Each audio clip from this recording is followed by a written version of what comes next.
العباد إلى عبادة رب العباد.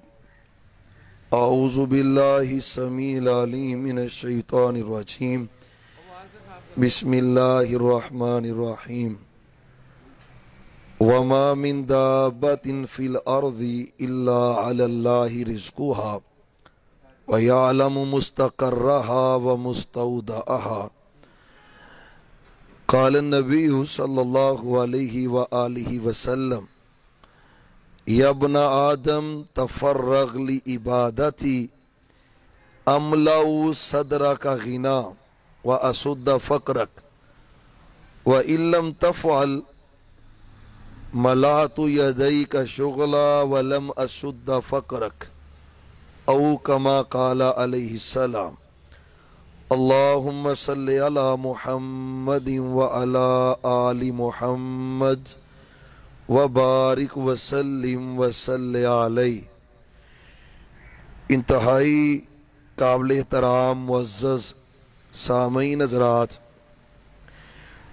دین کی باتیں سننا سنانا یہ اہل جنت کا طریقہ اور وتیرہ ہے.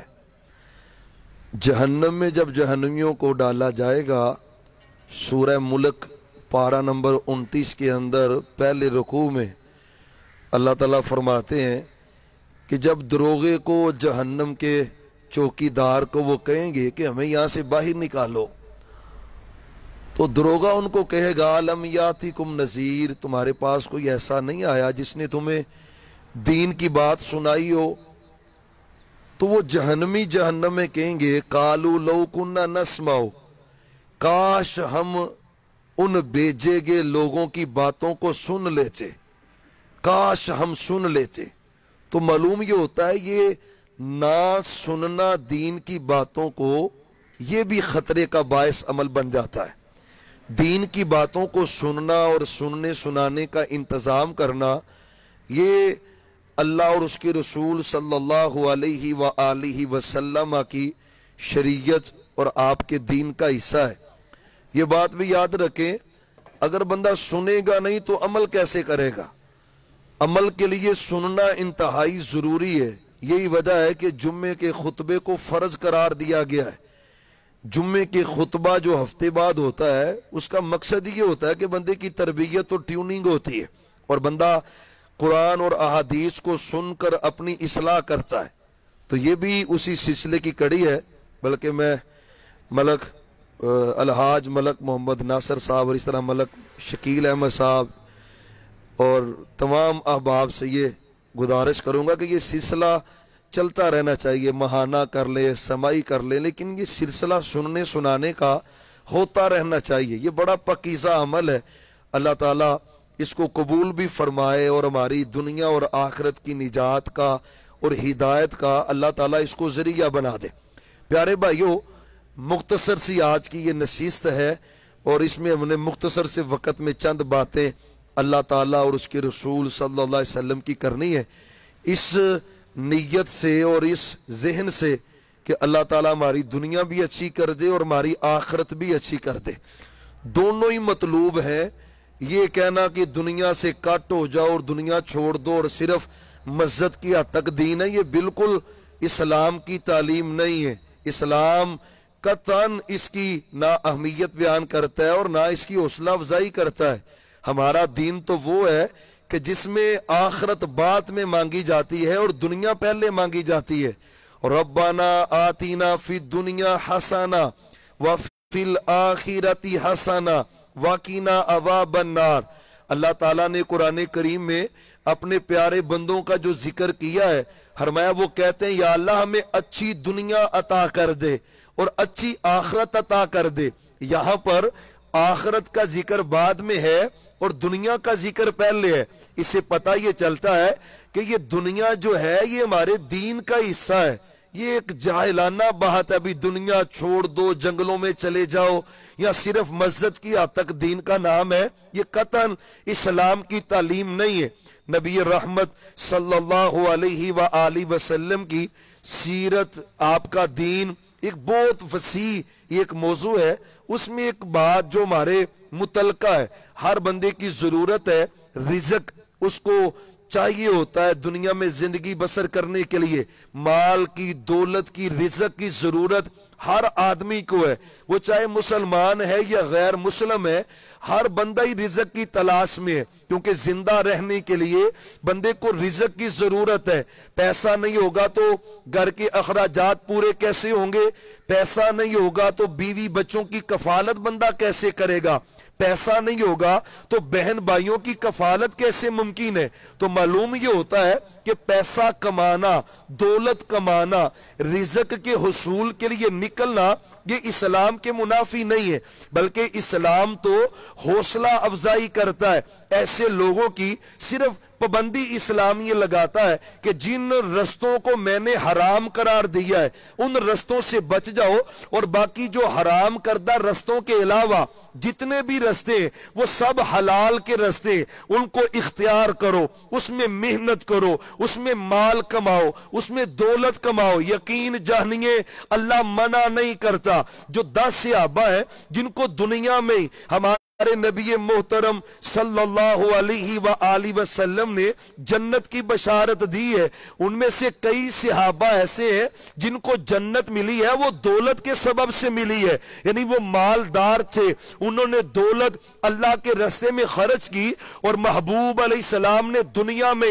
ان کے جنتی ہونے کا ذکر کیا ہے، جو جامع ترمذی میں صحیح حدیث ہے، ابو بکر فی الجنہ، عمر فی الجنہ، عثمان فی الجنہ، وعلی بن ابی طالب فی الجنہ، وطلحہ فی الجنہ، والزبیر فی الجنہ، وسعد فی الجنہ، وسعید فی الجنہ، وعبد الرحمن بن عوف فی الجنہ، وابو عبیدہ بن جراح فی الجنہ۔ یہ 10 صحابہ ہیں، اور بالخصوص ان میں سے 2 صحابی جو ہیں حضرت عثمان رضی اللہ عنہ اور حضرت عبد الرحمن بن عوف جو ہیں رضی اللہ عنہ، یہ دونوں ہی امیر ترین صحابہ تھے، اور یقین جانیے انہوں نے مال خرچ کر کر کے محبوب سے جنت کی ضمانتیں لی ہیں۔ یعنی آپ نے کہا کون ہے جو مسجد نبوی وسیع کرنے کے لیے جگہ خرید کے دے گا؟ تو میں اس کو جنت کی بشارت دیتا ہوں۔ حضرت عثمان رضی اللہ تعالیٰ کہتے ہیں محبوب میں اپنے پیسوں سے یہ جگہ خرید کر اللہ کے لیے وقف کرتا ہوں۔ آپ فرماتے ہیں عثمان اللہ نے تجھے جنت عطا کر دی ہے، جنگ تبوک کا سامان تیار ہونا تھا، آپ کو ضرورت تھی پیسوں کی، کون خرچ کرے گا؟ سب صحابہ لے کے آئے، لیکن حضرت عثمان نے تو اخیر کر دی، 100 اونٹ دیا۔ آپ نے کہا عثمان ابھی اور ضرورت ہے، 100 اونٹ اور دیا، مال سے لدا ہوا، کرتے کرتے روایات میں آتا ہے 900 اونٹ اللہ کے راستے میں وقف کیے، اور آپ نے کہا عثمان پیسے بھی چاہیے، سواریوں کی بھی ضرورت ہے، پیسوں کی بھی ضرورت ہے، تو گھر سے سونے کی جو دینار سے ان کی تھیلی بھری ہوئی محبوب علیہ السلام کی خدمت میں پیش کی۔ آپ منبر پہ بیٹھے ہوئے تھے، آپ نے وہ اشرفیوں کی تھیلی دیناروں کی اس کو کھولا اور اپنی جولی کے اندر ان کو ڈالا ہے، اور منظر انداز یہ تھا آپ اس کو پلٹتے تھے دائیں ہاتھ سے بائیں پر اور بائیں ہاتھ سے دائیں پر، اور ساتھ آپ کہتے جا رہے تھے ما ذرہ ما عمیلہ بعد اليوم عثمان تو نیکیاں چھوڑ بھی دینا، آج کے بعد اللہ نے تجھے جنت عطا کر دی ہے۔ تو بھائیو یہ صحابہ مالدار تھے، دولت مند صحابہ تھے، تو معلوم ہوتا ہے دولت کمانا عیب نہیں ہے، یہاں پہ مزدوری کر کے مال کمانا عیب نہیں ہے۔ ضرورت کس چیز کی ہے پیارے بھائیو؟ رزق ضرورت ہے اس دنیا میں زندگی بسر کرنے کے لیے، چھوٹی سی بات سمجھے، لیکن رزق مقصد نہیں ہے، مقصد ہمارا اللہ کی رضا اور جنت کا حصول ہے، مقصد عبادت ہے، اور اس عبادت کے لیے ضرورت ہے پیسوں کی، ڈالر کی، یورو کی، اس زندگی گزارنے کے لیے ضرورت ہے بندے کا گھر ہو، بندے کا کاروبار ہو، اس کے پاس پیسے ہو، دولت ہو، تو یہ ضرورت ہے، لیکن مقصد عبادت ہے۔ اگر کوئی بندہ اس رزق کی خاطر عبادت چھوڑ دے تو پھر وہ بندہ اللہ کے نزدیک مغضوب ہو جاتا ہے۔ قارون کا ذکر اللہ نے کیا ہے، اتنی دولت اس نے اکٹھی کر لی تھی کہ اس کی دولت کے خزانوں کی چابیاں اونٹوں کی ایک بڑی جماعت اٹھاتی تھی. ان قارون کان من قوم موسیٰ فبغى علیہم وآتیناہ من الکنوز ما ان مفاتیحہ لتنوء بالعصبۃ اولی القوہ. یعنی ایک بڑی جماعت اونٹوں کی صرف خزانے کی چابیاں. مثال یہ بڑا گودام ہے اور اس میں اگر سونا ہی بھرا ہو سارا تو چابیاں تو اس کی 3 ہے نا, تو تھوڑی سی بنی ہے. تو اللہ فرماتے ہیں کہ اس کے خزانوں کی چابیاں اونٹوں پر لادی جاتی تھی تو اونٹ بوجھل ہو جاتے تھے.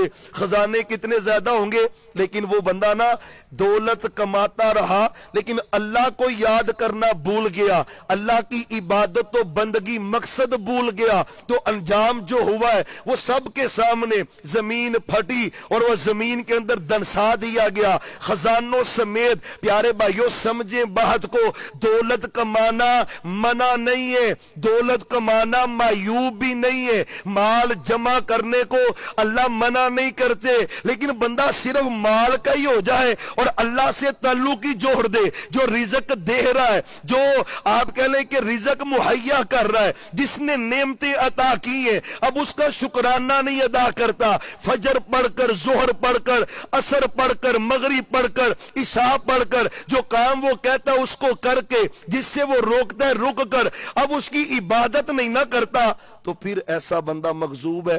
حدیث شریف میں آتا ہے محمد الرسول اللہ, درود شریف پڑھیں, سارے پڑھ لیں, صلی اللہ علیہ وآلہ وسلم. یہ درود شریف بڑا ضروری ہے. آپ صلی اللہ علیہ وسلم کا فرمان ہے, جو مجھ پہ درود نہیں نہ پڑھتا وہ ایسے سمجھے جیسے وہ جنت کے رسے سے ہٹ گیا ہے, وہ کسی اور طرف چل رہا ہے, جو درود بھول گیا ہے. درود ضرور پڑھا کریں اور اس کو لائف کا حصہ بنائیں, اس کی خیر و برکت بھی بڑی زیادہ ہے. آپ صلی اللہ علیہ وآلہ وسلم فرماتے ہیں تائیس عبد الدنیا و عبد الدینار. فرمایا جو درم و دینار کا بندہ بن جاتا ہے, یہاں پہ بخاری شریف کی حدیث ہے, تائیسا عبد الدنیا, ہلاک ہو گیا دنیا کا بندہ, درم و دینار کا بندہ. بندہ کیا ہے, مطلب اس کو اللہ کی پرواہ نہیں, صرف اس کے دماغ میں دولت ہی چل رہی ہے, اکاؤنٹ چل رہے, اس کے دماغ میں صرف پیسہ ہی چل رہا ہے, پیسہ دینے والا رب اس کی طرف اس کی توجہ نہیں ہے. پھر یہ معیوب ہوتا ہے. اگر بندہ دنیا کمائے ساتھ اللہ کو بھی راضی رکھے اور اس کے حکموں پہ عمل کرے, بھائیو یہ دنیا جنت میں جانے کا ذریعہ ہے. یہ دنیا کا مال اللہ کی رضامندی کا ذریعہ ہے. یہ دنیا کا مال اللہ کو خوش کرنے کا ذریعہ ہے. تو رزق جو ہے, رزق دینا اللہ کی ذمہ داری ہے. قرآن کریم میں پارہ نمبر 12 ہے اور اس کی پہلی آیت کریمہ ہے وَمَا مِن دَابَّةٍ فِي الْأَرْضِ إِلَّا عَلَى اللَّهِ رِزْقُهَا. ہر دنیا میں کوئی چھپایا ایسا نہیں ہے مگر اس کا رزق اللہ کے ذمہ. اب دنیا کی کوئی چیز ایسی نہیں, کوئی مخلوق ایسی نہیں کہ جس کے رزق کا ذمہ اللہ نے نہیں لیا. تو جب رزق کا ذمہ اللہ نے لیا ہے, معلوم ہوتا ہے وہ رزاق ہے اور وہ رزق دیتا ہے. اور یقین جانیے انسان تو کچھ بھی نہیں کھاتا, انسان کچھ بھی نہیں کھاتا. اب جو بندہ زیادہ سے زیادہ کھاتا ہو کتنا کھائے گا, بڑا کھانے والا 3 روٹیاں صبح کھا جائے. عام تو لیول یہ بندہ صبح ناشتہ کرتا ہے, 1 آدھ روٹی دوپہر کو, اور بعض بندے تو یہ بھی نہیں کرتے, صبح کھائی شام کھائی, اور ان کا سسٹم چل رہا ہے. لیکن یقین جانیے اللہ رزق دیتا ہے, وہ اتنا بڑا رزاق ہے. ایک روایت آتی ہے حیات الحیوان ایک کتاب میں, حضرت سلیمان علیہ السلام کے حوالے سے ایک بات لکھی ہوئی ہے, بڑی پیاری بات ہے. روایت کے اندر آتا ہے ایک دن سلیمان علیہ السلام اللہ تعالیٰ کو کہنے لگے یا اللہ مجھے نا اجازت دے, کیونکہ مشرق مغرب شمال جنوب تک حکومت تھی حضرت سلیمان علیہ السلام بھی, ہوا میں ان کا تخت اڑا کرتا تھا. قرآن کریم نے ذکر کیا 23ویں پارے کے اندر غدوہا شہرا, صبح کے وقت 1 مہینے کی مسافت وہ صبر کر لیتے تھے, اور رات کے وقت بھی 1 مہینے کی مسافت وہ سفر کر لیا کرتے تھے. یعنی یہ اللہ نے ان کو خدائی, یا یہ کہہ لیں کہ اللہ تعالیٰ نے خاص ان پہ رحمت اور فضل کیا ہوا ہے. پرندوں کی بولیاں, جانوروں کی بولیاں, کیڑیوں کی بولیاں اللہ نے سکھلائی ہیں. حضرت سلیمان علیہ السلام کو جن بھی تابع ہیں حضرت سلیمان علیہ السلام کے. تو جب انہوں نے دیکھا بھی اتنی دنیا اللہ نے میرے متحد کی ہوئی ہے, تو ایک دن اللہ کو کہنے لگے یا اللہ مجھے نا اجازت دے, میں تیری مخلوق کا کھانا پکانا چاہتا ہوں. بڑی زبردست ایمان تازہ کرنے دینے والی یہ بات ہے. تو اللہ کہتے ہیں انک لن تستطیع, سلیمان علیہ السلام کو اللہ کہتے ہیں سلیمان تو طاقت نہیں رکھتا کہ میری مخلوق کو تو کھانا ہی کھلا سکے، تیرے پاس طاقت نہیں ہے، تو رب کا کام ہے، رب پالتا ہے نا۔ الحمدللہ رب العالمین، پالنے والا وہ ہے تو اللہ پالتا ہے۔ نہیں وہ جب اصرار بڑھا نا سلیمان علیہ السلام کا تو یا اللہ ایک ٹائم کا کھانا پکانے کی مجھے اجازت دے، تو روایت میں آتا ہے کہ وہ اللہ کہتے ہیں ٹھیک ہے کھانا بنا لے۔ 40 دن تک جنوں اور انسانوں کو پابند کر دیا کہ تم نے کھانا ہی تیار کرنا ہے، اور روایت میں آتا ہے پہاڑوں کی مانند کھانا تیار ہو گیا، پہاڑوں کی مانند سالن روٹیاں جو بھی اس وقت کھایا جاتا تھا سب پکا۔ تو سلیمان علیہ السلام کہتے ہیں اعوذ، یا اللہ اجازت دے اپنی مخلوق کو وہ کھانا کھا لے۔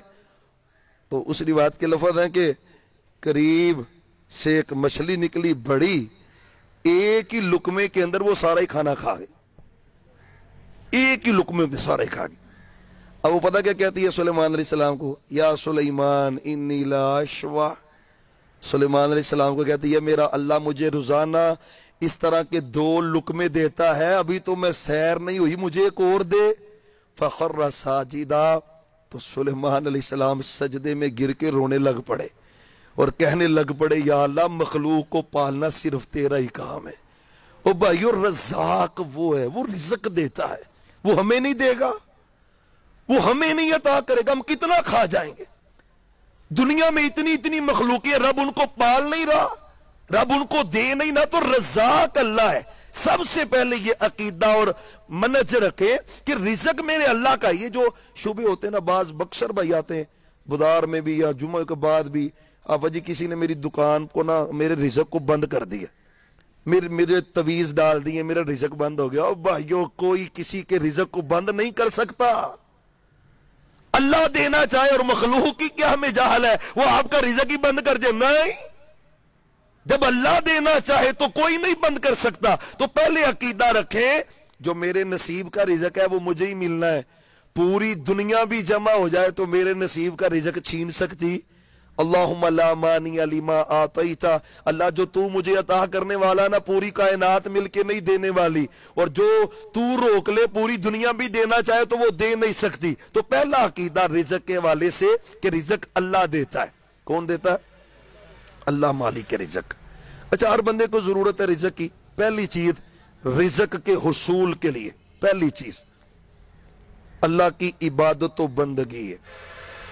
پیارے بھائیو، ہمیں سے ہر بندہ ہی چاہتا ہے کہ پیسے آئیں، چاہتے ہیں نا؟ وہ پیسے ہم ویسے ہی کام کرنے ہیں نا، روپیے لب جان، ہر بندے کی چاہت ہے۔ تو شریعت نے ایسے طریقے بیان کیے ہیں، یقین جاننے اگر ہم ان پہ عمل کریں نا تو محنت آپ نے پوری کرنی ہے، اور ساتھ یہ عمل اختیار کر لیں، اللہ کی قسم اللہ کے آپ کے مالوں میں برکت ہی پیدا کر دے گا، اللہ آپ کے مالوں پہ رحمت کر دے گا۔ پہلا عمل جو اس کے لیے ضروری ہے، آپ صلی اللہ علیہ وسلم کی وہ حدیث ہے جامع ترمذی کے اندر، حضرت ابو ہریرہ اس کے راوی ہیں، ان ابی ہریرہ رضی اللہ عنہ قال قال رسول اللہ صلی اللہ علیہ وسلم قال اللہ تعالی یا ابن آدم تفرغ لی عبادتی ملأت یدیک، فرمایا اللہ تعالیٰ کہتے ہیں یہ حدیث قدسی ہوتی ہے جس میں نبی علیہ السلام کہیں کہ یہ بات اللہ تعالیٰ نے کہی ہے، تو یہ حدیث قدسی ہے۔ آپ فرماتے ہیں اللہ تعالیٰ یہ کہہ رہے ہیں یا ابن آدم، اے آدم کے بیٹے، تفرغ لی عبادتی، اپنی لائف میں سے 24 آورز میں سے 24 گھنٹوں میں سے کچھ وقت نکال میری عبادت کے لیے۔ تفرغ، فارغ ہوا کر، نکالا کر، یعنی کھینچ کے وقت نکالنا پڑتا ہے۔ مصروفیت تو اتنی ہے کہ بندہ مسجد میں کیسے پہنچے، وقت نکالنا پڑتا ہے۔ اس حدیث میں بھی ذکر ہے تفرغ، اپنی لائف میں سے وقت نکال، کس کے لیے؟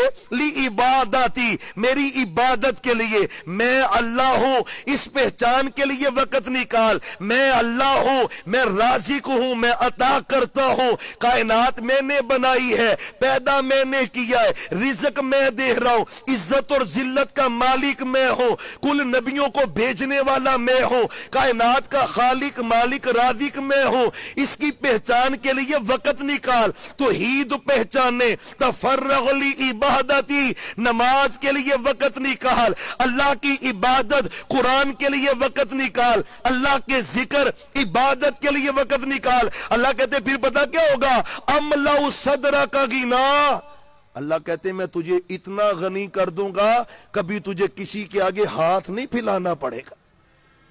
تفرغ, لیکن شرط یہ ہے وقت نکال.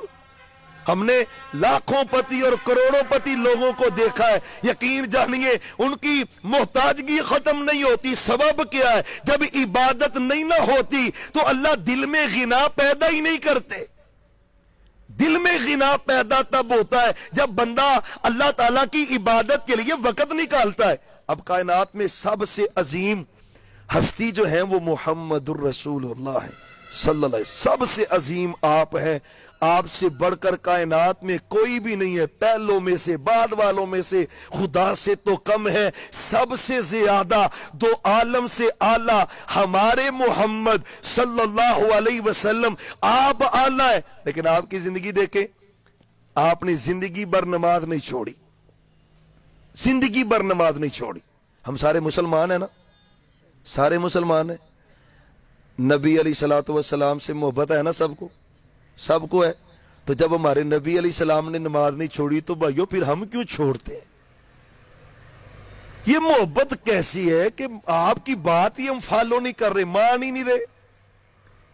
تو آپ نے زندگی بھر نماز پڑھی ہے, عبادت اللہ کی ہے. تہجد کی نماز دیکھ کے پاؤں میں ورم پڑ جاتے, سوج جاتے. ماں جی عائشہ صدیقہ طاہرہ مطہرہ مزکیہ کہتی ہے محبوب آپ اتنی محنت کیوں کرتے؟ کسی کا گناہ ہونا تو گناہوں کو بخشوانے کے لیے تو وہ محنت کرے, آپ کی تو عزت شان مرتبہ مقام ہی بڑا زیادہ ہے. اللہ نے آپ کو بہت عظمت عطا کی ہے, آپ اتنی محنت کیوں کر رہے؟ ساری ساری رات مصلے پہ نکال دیتے, کھڑے ہو جاتے, پاؤں پہ ورم پڑ جاتے, سوج جاتے ہیں. آپ فرماتے افلا اکون عبدا شکورا, اے عائشہ رضی اللہ عنہا, جس اللہ نے مجھ پر اتنے احسانات کیے ہیں کہ مجھے اللہ نے اتنی عزت دی ہے, مقام مرتبہ دیا ہے, اتنی شان عطا کر دی ہے, اس انعامات پر میں اللہ کا شکر نہ کروں سجدہ کر کے؟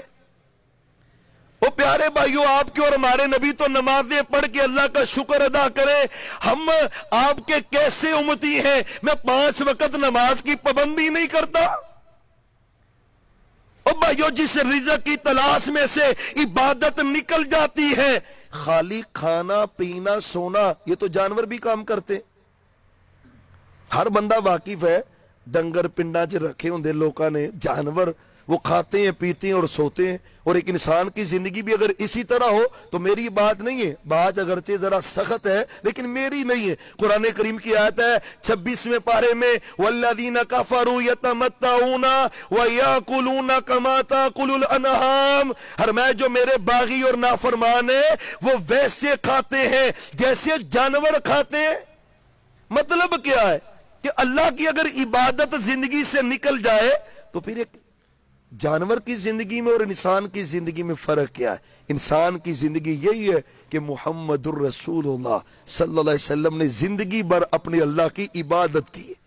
پیارے بھائیوں, اللہ تعالیٰ کہہ رہے ہیں تو عبادت کے لیے وقت نکال اور میں تیرے دل کو غنی کر دوں گا, میں تیری ضرورتوں کو پورا کر دوں گا. یہاں پہ ملک ناصر صاحب کہہ دیں, ملک شکیل صاحب کہہ دیں, ہمارے بھائی کہہ دیں کسی کو, یار تینوں گھبران دی لوڑ نہیں, تینوں کتے لوڑ پئی تے میں تیرے نال ہاں. تے یقین جانو وہ بڑا ہی خوش ہوندا بھی ملک صاحب نے مینوں کہہ چھڈیا ہے تے بڑی گل ہے, وہ بڑا خوش ہوتا ہے. تو جس کو اللہ کہہ دے, جس کو اللہ گارنٹی دے رہا کہ عبادت کے لیے وقت نکال, تیری ضرورتوں کو میں پورا کروں گا, تو پھر اللہ رزق میں برکت نہیں بھائیو دے گا, اللہ رزق میں خیر نہیں کرے گا. خدا را یقین جانے کم از کم نماز کے بغیر گزارا نہیں. حج بھی سال کے بعد ہے لیکن طاقت والے پہ فرض ہے, زکوٰۃ بھی سال کے بعد ہے طاقت والے پہ فرض ہے, روزے بھی سال کے بعد ہیں طاقت والے پہ فرض ہے, لیکن جب تک سانس چل رہا ہے نا نماز کی معافی نہیں ہے. جنگ کے میدان میں بھی نماز کی معافی نہیں. آپ کے اور ہمارے نبی بیماری کے ایام میں مسجد میں جا رہے, چلا نہیں جا رہا, پاؤں الٹے ہیں, زمین پہ نشان پڑتے جا رہے. کہاں جا رہے؟ مسجد میں نماز پڑھنے کے لیے. اللہ نے مجھے صحت دی ہے, تندرستی دی ہے, مال دیا ہے, دولت دی ہے, نعمتیں دی ہیں, پھر بھی میں اللہ کے گھر نہیں جا رہا. بھائیو خدا را, اللہ کی عبادت یہ زندگی کا مقصد پورا آپ کریں, رزق تو اس نے دینا ہے. وہ ایک بات, ہم لاہور میں ہمارے ایک بزرگ عالم دین ہے مولانا ارشد صاحب, وہ کہتے ہیں ایک دن میں مسجد میں انٹر ہو رہا تھا, 2 نشئی بیٹھے ہوئے تھے رستے میں, تو باتیں ان کی آپس میں ہو رہی تھی, تو میں وہاں پہ کھڑا ہو گیا. ان کی باتیں بڑی دلچسپ سی. وہ ایک دوسرے کو کہہ رہا یار یہ 50 ہے, یہ 100 ہے, اس کا کھانا لے آؤ. دوسرا کہتا نہیں اس کا نشہ لے کے آؤ, نشہ کرنا ہے, جو بھی اس کو چاہیے ہوگا. اب ان کی بحث کہتے ہو رہی تھی. وہ کہتا نہیں کھانا لاؤ, وہ کہتا نہیں نشہ لاؤ. وہ کہتے ہیں ایک پھر ان میں سے کہنے لگا رب نے روٹی دا وعدہ کیتا جے, نشے دا نہیں جے کیتا. روٹی کھانے کا تو اس کا وعدہ وہ دے گا. مجھے دنیا میں کوئی بندہ دکھاؤ جو بھوکا سوتا ہے. رب جانوروں کو دے رہا ہے, رب سب کو دے رہا ہے. وہ رزق دینا اس کی ذمہ داری ہے. وہ کہتا ہے میرے ذمہ ہے. ہمارا ٹارگٹ کیا ہے؟ ہم نے اللہ کی عبادت کے لیے وقت نکالنا ہے اور دنیا میں پوری محنت کریں, یہاں پہ پورا ٹائم دیں, امانت دیانت سے ڈیوٹی کریں اور ساتھ عبادت کے لیے وقت نکالیں. مسجد یہاں پہ بنی ہوئی ہے, اذان ہوتی ہے, یقین جاننے آئیں, نماز پڑھیں, پھر ڈیوٹی کریں. اور تجربہ 1 مہینے کے لیے آپ کر کے دیکھیں, اللہ کی قسم اللہ آپ کی روزیوں میں برکت پیدا کر دے گا. تجربہ تو کرے, آزمائے. اللہ ایک بات کہہ رہا ہے, اس کو اپنا کے دیکھیں, اس میں خیر کتنی, اس میں بلائی کتنی ہے. تو عبادت رزق کی برکت کے لیے ضروری ہے. فرمایا ملأ صدرک غنا واسد فقرک, آگے لفظ ہے واسد فقرک, میں تیری فقیری کو دور بھگا دوں گا اور تیرے دل کو غنی کر کے تجھے لوگوں سے بے پرواہ کر دوں گا. کبھی تجھے کسی کے در پہ جھکنا نہیں پڑے گا, تجھے محتاجگی نہیں ہوگی. اللہ تیری ضرورتوں کو خود پورا فرمائے گا. اور آگے ذکر ہے وَإِن لَمْ تَفْعَلْ, اگر تم نے میری عبادت نہ کی, لما سدا فقرک, تو میں نے تیری فقیری دور نہیں کرنی, فقیری نہیں دور کروں گا تیری. اور کروں گا کیا؟ ملا تو یدئی کا شغلہ, تجھے اتنا مصروف کر دوں گا, تجھے اتنا مصروف کر دوں گا کہ تجھے اپنے آپ کی فکر بھی بھول جائے گی. یہ حدیث ہے بھائی, اتنا مشغول کروں گا تجھے اپنی فکر اپنی نہیں رہے گی. اپنی فکر نہیں رہے گی کس کو؟ جو اللہ کی عبادت سے. پیارے بھائیو, پہلا عمل سب سے پہلے تو عقیدہ رکھیں جو رزق میرے نصیب کا وہ اللہ نے مجھے دینا ہی دینا ہے. اس لیے کسی کے رزق پہ, کسی کی تنخواہ پہ, کسی کے معاملے پہ قطعاً نظر نہ رکھیں. اپنی محنت پوری کریں اس عقیدے سے مالک رزاق تو ہے اور اپنے فضل سے تو مجھے رزق عطا فرما. اور اس کے حصول کے لیے پہلا سبب وہ اللہ کی عبادت ہے. تو سارے بھائی نماز پڑھیں گے, اللہ آپ کو برکت دے. کچھ بھائی چہرے سے لگ رہے ہیں کہ وہ غصے سے مجھے دیکھ رہے ہیں جی میں نہیں پڑھنا. چلو اللہ آپ کو برکت دے, اللہ آپ کو سلامت رکھے. اللہ کی رضا کے لیے رب سے کھڑا ہاتھ کر کے بھی وعدہ کر لیں, چلو اللہ آپ کو جزائے خیر دے, اجر عظیم دے. یقین جانے اللہ آپ کو برکتیں دے گا. میرے بھائیوں نمازی بن جائیں. بلکہ ملک صاحب سے میں گزارش کروں گا جن بھائیوں کو نمازیں نہیں آتی, پڑھنی نہیں آتی, یہاں پہ ماشاءاللہ انتظام تو انہوں نے کیا ہی ہوگا, لٹریچر ہو, کتابیں ہوں, ان کو سکھائی جائیں, نمازیں آئیں, ان کو پڑھیں. اور میں آپ کو پتہ کی بات بتاؤں, جانور بھی نماز پڑھتے. سورہ نور ہے, پارہ نمبر 18 ہے, کل قد علم صلاتہ و تسبیحہ. اللہ کہتے ہیں کائنات میں جتنے بھی جانور ہیں نا, ہر جانور عبادت کر کے نماز پڑھتا ہے, لیکن اس کا طریقہ اپنا اپنا ہوتا ہے. تم نہیں جانتے اس کا طریقہ, میں جانتا ہوں. کل قد علم, ہر ایک اپنی نماز کے طریقے کو جانتا ہے اور وہ اپنی نماز ادا کر رہا ہے, لیکن طریقہ الگ ہے. بھائیو جب چرند پرند جانور نمازیں پڑھیں اور ہم نہ پڑھیں تو اللہ کے نزدیک بہتر کون ہوگا؟ تو انشاءاللہ ہم آج کے بعد اللہ کی عبادت کریں. کوئی ایک آیت روزانہ کی پڑھ لیں قرآن, وہ بھی تو اللہ کی عبادت ہے نا. ایک سبحان اللہ, الحمدللہ, اللہ اکبر, لا الہ الا اللہ, اللہم صلی علی محمد وعلی آل محمد, یہ اللہ کی عبادت ہے, اس کو کریں. تو پہلے نمبر پہ عبادت. دوسرے نمبر پر جب آپ ڈیوٹی یہاں پہ پوری کر رہے ہیں تو عموماً بندہ ہوتا ہے دیکھ رہا ہے یار فلاں کی تنخواہ زیادہ ہے, میری تنخواہ کم ہے, پھر دل میں کچھ خیالات پیدا ہونے شروع ہو جاتے ہیں. پیارے بھائیو, رزق کی برکت کا ایک ذریعہ ہے کہ اللہ پہ کامل یقین رکھیں، توکل رکھیں کہ وہ اللہ مجھے دے گا اور ضرور عطا کرے گا۔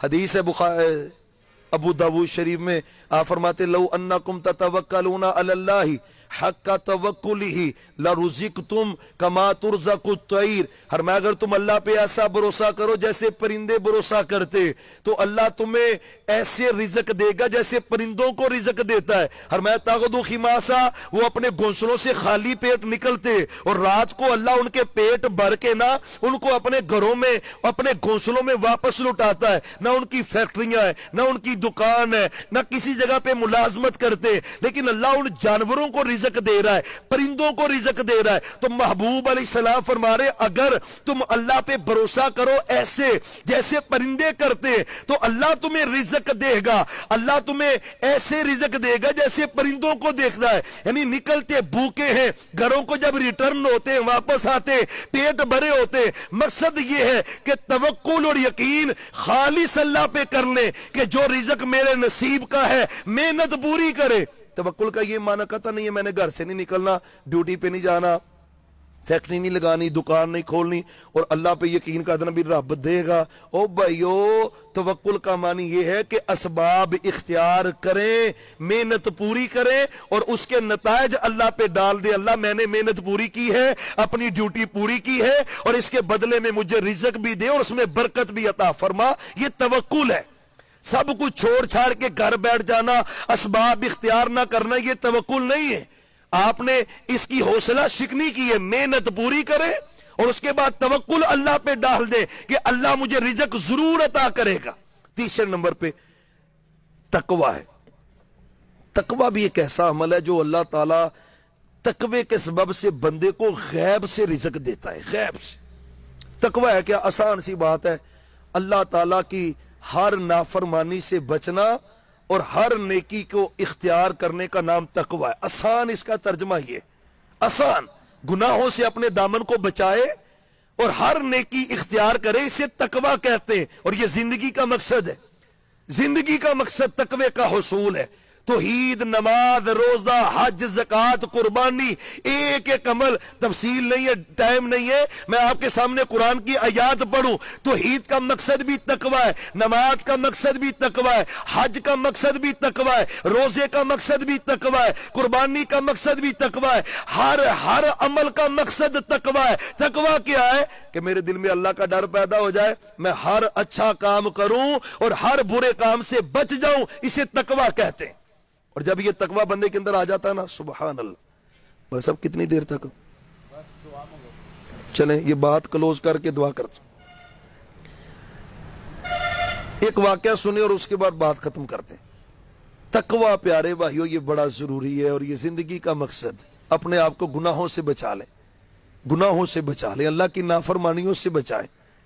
یقین جانیں جب یہ فیکٹری نا آپ کام کرتے ہیں 8 10 گھنٹے 12 گھنٹے آپ کے ساتھ تعین ہے، اور اگر آپ اس کے مطابق ڈیوٹی نہ کریں تو پھر تنخواہ دینے والا بھی سوچتا ہے یار یہ ڈیوٹی تو پوری نہیں کر رہا، 30 دن کی تنخواہ میں نے اس کو دینی ہے، وہ پوری تو ڈیوٹی نہیں کر رہا۔ تو پیارے بھائیو جو 12 15 20 25 ہزار 30 ہزار تنخواہ دیتا ہے اس کا بھی تقاضا ہے کہ یہ جو شیڈول میرا ہے اس کے مطابق زندگی بسر کرے، جس سے اللہ نے اتنی نعمتیں دی ہیں۔ وہ بھی تو چاہتا ہے نا کہ میرا بندہ میرے بتائے ہوئے طریقے پہ عمل کرے، جن کاموں سے میں روکتا ہوں وہ رک جائے، جن کاموں کے کرنے کا میں کہہ رہا ہوں اس سے وہ اختیار کرے۔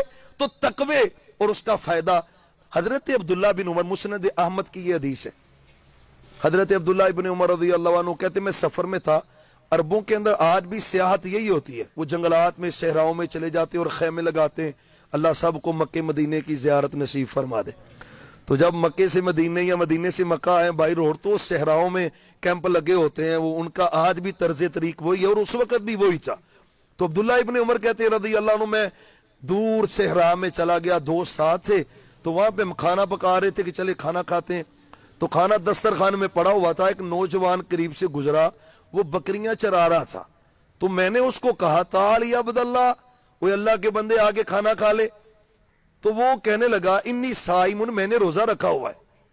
تو عبداللہ ابن عمر کہتے ہیں کہ یہ رمضان کا مہینہ تو تھا نہیں، تو اس نے روزہ رکھا ہوا ہے، نوجوان ہے، اوپر سے بکریاں چرا رہا ہے، اور جو بکریوں کے چھیڑو ہوتے ہیں نا ان کو پتا ہے بکریاں چرانا کتنا مشکل عمل ہے، کوئی دائیں بھاگ رہی ہے، کوئی بائیں بھاگ رہی ہے، کوئی پیچھے بھاگ رہی ہے، ان کو کنٹرول کرنا، پیچھے بھاگنا۔ تو رمضان کا روزہ بھی نہیں ہے، اس نوجوان نے ینگ ہے، بالکل یوتھ ہے، اور اس یوتھ میں اس نوجوانی کی عمر میں روزہ رکھا ہوا ہے، ساتھ محنت بھی کر رہا ہے، مشقت بھی کر رہا ہے۔ تو کہتے میں بڑا حیران ہوا اس نوجوان کے جواب پر کہ اس نے روزہ رکھا ہوا ہے۔ تو کہتے میں نے چیک کیا، شاید یہ مجھے بعض اوقات ہوتا نا تے بندہ نیکیاں لوکاں نوں کھانا سے بڑا تقوی والا ہوندا ہے تے کان پیچھے جا کے سر پاپ ہی کری ہوندا ہے، لوگوں کے سامنے صوفی بنا ہوا ہے اور تنہائیوں میں بیٹھ کے اللہ کی نافرمانیاں اور اللہ کی حدوں کو کراس کرتا ہے۔ یہ تقوی نہیں ہے۔ تو کہتے میں نے اس کا تقوی چیک کیا کہ واقعی اللہ سے ڈرتا ہے۔ تو میں نے اس کو کہا بھی یہ بکریاں کس کی ہیں؟ وہ کہنے لگا یہ تو میرے مالک کی ہیں، مالک کی۔ ملازم ہونا یہاں پہ اس واقعے کو توجہ سے سننا، اللہ کی قسم اللہ برکتیں دے دیتا ہے جو تقوی اختیار کرتا ہے۔ بکریاں کس کی؟ کہتا وہ مالک کی ہیں۔ مالک کا ہے، وہ تو مدینے میں ہے اپنے گھر میں۔ تو کہتے پھر میں تمہیں نا پیسے دیتا ہوں، پیسے اپنی جیب میں ڈال لے اور یہ ایک بکری دے، اس کو ہم ذبح کرتے ہیں، کھا لیتے ہیں، تو مالک کو جا کے تم کہنا کہ تیری بکری کو نا بھیڑیا کھا گیا۔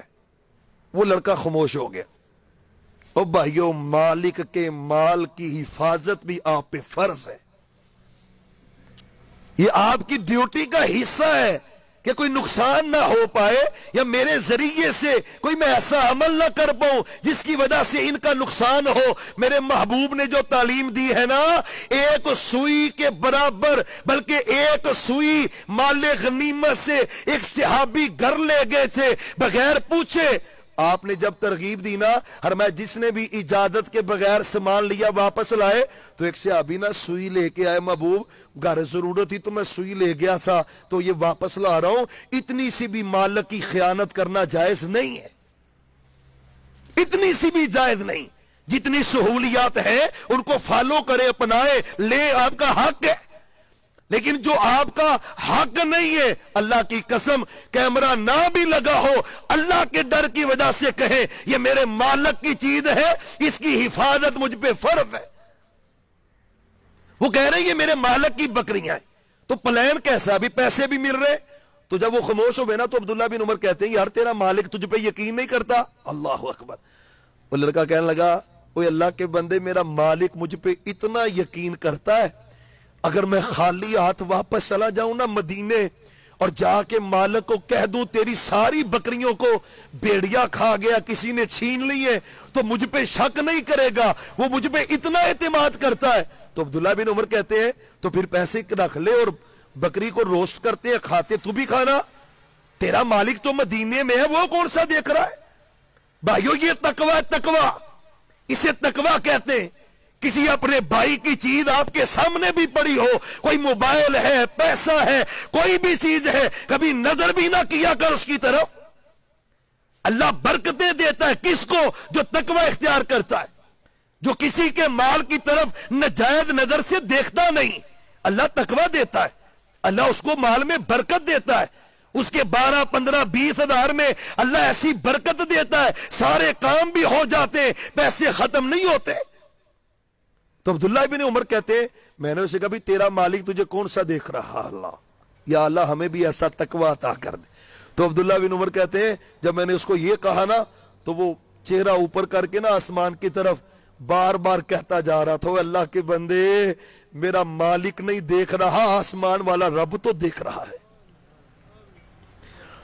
اللہ اللہ، یہ تقوی ہے۔ چٹکی لگا کے کمرے میں بیٹھ کر میں کہہ رہا ہوں کوئی نہیں دیکھ رہا، رب تو دیکھ رہا ہے، یہ تقوی ہے۔ کوئی نہیں دیکھ رہا، رب دیکھ رہا ہے، یہ تقوی کا اعلیٰ معیار ہے۔ عبداللہ بن عمر کہتے ہیں یقین جاننے اس نوجوان پہ مجھے اتنا رشک آیا کہ میں نے اس کو اپنی بیٹی کا رشتہ دے دینا ہے، اتنا نیک اور متقی آدمی ہے۔ اب تقوی کا فائدہ نقد اللہ عطا کرنے لگا ہے۔ عبداللہ بن عمر کہتے ہیں میں مدینے میں گیا، واپس اس کے مالک کا پتہ کیا، میں نے کہا یار یہ تیرا غلام ہے تو اس کو بیچنا ہے تو نے؟ کہتا جی میں بیچ دوں گا اگر تم نے خریدنا۔ کتنے پیسے؟ اتنے۔ اس نے پیسے گنے، عبداللہ بن عمر کہتا ہے یہ پکڑ، اس کو آزاد کر دے۔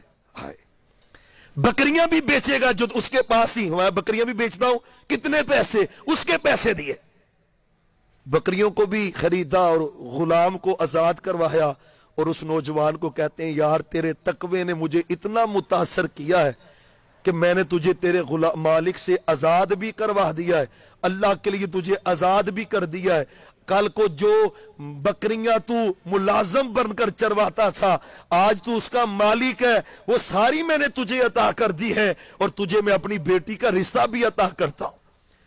بھائیو تقوی کے سبب سے اللہ نے برکت دی کہ نہیں؟ اللہ نے رزق نہیں دیا، رحمتیں نہیں کر دی، غلامی سے آزادی، کل تک جو ملازم تھا آج بکریوں کا مالک ہے، سبب تقوی ہے۔ اور قرآن میں اللہ کہتے ہیں وَمَن یتق اللہ، جو تقوی اختیار کر لیتا ہے یجعل اللہ مخرجا، ساری مصیبتیں پیچھے، کافور ختم، ٹینشنیں ختم، اللہ آزاد کر دیتا ہے ٹینشنوں سے۔ وَيَرْزُقْهُ مِنْ حَيْثُ لَا يَحْتَسِبُ، اللہ وہاں سے رزق دیتا ہے جہاں سے بندے کی سوچ بھی نہیں ہوتی۔ بھائیو پہلی بات رزق اللہ دینے والا ہے، دوسری بات عبادت کیا کریں اللہ آپ کی رزق میں برکت دے گا، تیسری بات توکل اور یقین اور بھروسہ اللہ پہ کریں جیسے کرنے کا حق ہے، اور انشاءاللہ اللہ اس کی برکت سے بھی رزق دے گا، چوتھی بات گناہوں سے نفرت کریں، گناہوں کو چھوڑ دیں، اس نفرت کی برکت سے اور نیکیاں اختیار کریں، اس کی برکت سے، تقوی کی برکت سے اللہ رزق کے دروازے کھولتا ہے۔ اور بھی بڑے اسباب ہیں، اللہ کے راستے میں خرچ کرنا، پھر اسی طرح استغفار کرنا، یہ اور بھی اسباب ایسے ہیں جن کے سبب سے اللہ رزق میں برکت دیتا ہے۔ وقت چونکہ پورا ہو چکا ہے، اسی پہ اکتفا کرتے ہیں، اللہ ہم سب کو عمل کرنے کی توفیق عطا فرمائے۔ سارے دعا کریں سب کے لیے، بیماروں کے لیے، پریشان حالوں کے لیے، اللہ سب کو اوپر رحمت فرمائے۔ الحمدللہ رب العالمین والعاقبۃ للمتقین، اللہم صلی علی محمد وعلی آل محمد وبارک وسلم وصلی علیہ یا ذا الجلال والاکرام یا ذا الجلال والاکرام یا ارحم الراحمین یا رب العالمین یا ارحم الراحمین یا رب العالمین۔ اللہم صلی علی محمد وعلی آل محمد وبارک وسلم وصلی علیہ۔ یا اللہ تیری ہی رضا کے لیے آج ملک برادران نے یا اللہ یہ کھانے کا انتظام کیا ہے اور کچھ سننے سنانے کا موقع بھی فراہم کیا ہے، مقصد صرف اللہ تیری رضا ہے، اللہ تو راضی ہو کے قبول فرما لے، یا اللہ اس عمل کو تو قبول فرما لے، یا اللہ اس عمل کو تو قبول فرما لے۔ اللہ صرف تیری ہی رضا کے لیے لوگوں کو، اپنے بھائیوں کو، دوستوں کو باتیں دین کی سنائی ہیں، سب سے پہلے اللہ مجھے عمل کی توفیق دے، پھر اس دعا کے ساتھ اللہ میرے سارے بھائیوں کو عمل کی توفیق عطا فرما۔ یا اللہ یہ جتنے پردیسی بندے دور دراز سے آئے ہیں، تنہائیں جتنی بھی ان کی ہیں اس میں برکت پیدا کر دے، ان کی روزی میں برکت پیدا فرما، اس فیکٹری میں پوری میں برکت پیدا کر دے، یا اللہ برکتوں کا نزول فرما۔ اللہ کہاں پہ اس درجے پہ پہنچ کر لوگ کوئی ایسی محافل کا انعقاد کرتے ہیں، تیرا فضل ہی ہے، اس کے بدلے میں گھر میں بھی اور اس کاروبار میں بھی اللہ تو برکتیں نازل فرما دے، اللہ تو برکتیں نازل فرما۔ ہر خیر کے کام کی برکت ہوتی ہے، بھلائی ہوتی ہے، اللہ اس نیکی کی ساری برکتیں ان کو نصیب فرما، اور ہمیں مستقل مزاجی سے، استقامت سے یہ دین کی ایسی باتیں سننے کی، سنانے کی مزید توفیق عطا فرما۔ یا اللہ جو تیرا رستہ ہے، ہمارے نبی علیہ السلام کا رستہ، ہمیں اس رستے پہ چلا دے۔ اللہ گمراہی کے رستے بڑے زیادہ ہیں، ہر بندہ اپنی طرف ہی کھینچ رہا ہے، کوئی کہہ رہا میری طرف آ جاؤ، سادے بندے ان کو پتہ بھی نہیں چلتا کدھر جائیں کدھر نہ جائیں۔ اللہ تو بڑا ہی مہربان ہے، ہمیں تو صراط مستقیم پہ چلا دے، یا اللہ تو ہمیں جنت کے رستے پہ چلا دے، یا اللہ اپنے محبوب کے رستے پہ چلا دے، ہمیں شیطان کی گمراہیوں سے محفوظ فرما، یا اللہ شیطان کی گمراہیوں سے دور فرما، ہمیں صراط مستقیم پہ چلا دے۔ اہدنا الصراط المستقیم صراط الذین انعمت علیہم غیر المغضوب علیہم ولا الضالین آمین۔ یا اللہ کوئی بیمار ہے تیرا بندہ، جتنے احباب اس وقت موجود ہیں ان میں اللہ اس کو شفا دے دے، کوئی بھی بیمار ہے شفا دے دے، ہمارے عزیز رشتہ داروں میں سے کوئی بیمار ہے تو اللہ شفا دے دے، ملک صاحب ان کی فیملی میں، یا اور بھی یوسف صاحب بیٹھے ہیں، بڑے بھائی ان کے ڈاکٹر یونس صاحب، آپریٹ بھی ان کا پیچھے ہوا ہے بائی پاس، اللہ ان کو مکمل صحت عطا فرما، شفا عطا فرما، تندرستی عطا فرما، رحمتوں کا برکتوں کا نزول فرما، جن کا پتہ نہیں پتہ اللہ سب کوئی شفا دے دے، سب کوئی شفا دے دے، سب پہ رحمت فرما۔ بزرگ عالم دین ہے مولانا مبشر احمد ربانی صاحب، اور اسی طرح مولانا نعیم بٹ صاحب علیل ہیں، بیمار ہے، ایک حافظ توحید الرحمان فیصل صاحب بیمار ہے، اللہ ان بھائیوں کو شفا دے دے، تندرستی عطا فرما۔ اور جتنے میرے بھائی بیٹھے ہیں کسی کے گھر میں ان کے والدین بہن بھائی اولاد میں سے بیوی میں سے کوئی بھی بیمار ہے، اللہ شفا دے دے، تندرستی دے دے، مقروض بندوں کے قرضے اللہ دور کر دے، اللہ قرضے دور کر دے، اللہ قرضے دور کر دے۔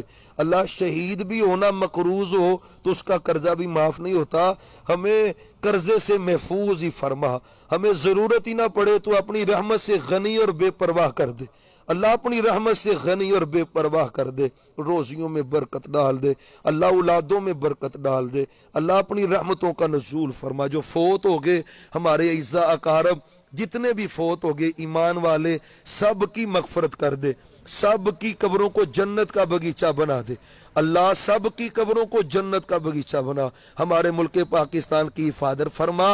اور جو ملک کے دشمن ہیں کسی بھی رنگ میں ہو، وہ سیاست کے رنگ میں مذہب کے رنگ میں، جو ملک دشمن ہے اللہ ان کو ذلیل و رسوا کر دے، ہمارے ارض پاکستان کو قیامت تک آباد فرما، عالم اسلام کی مدد فرما، اور یا اللہ کفر کے مقابلے میں اسلام کو عزت عطا فرما، جو کچھ مانگا ہے دے دے، جو نہیں مانگ سکے بن مانگے ہی اپنی رحمت سے عطا فرما۔ وصلی اللہ علی النبی وآلہ وصحبہ اجمعین برحمتک یا ارحم الراحمین۔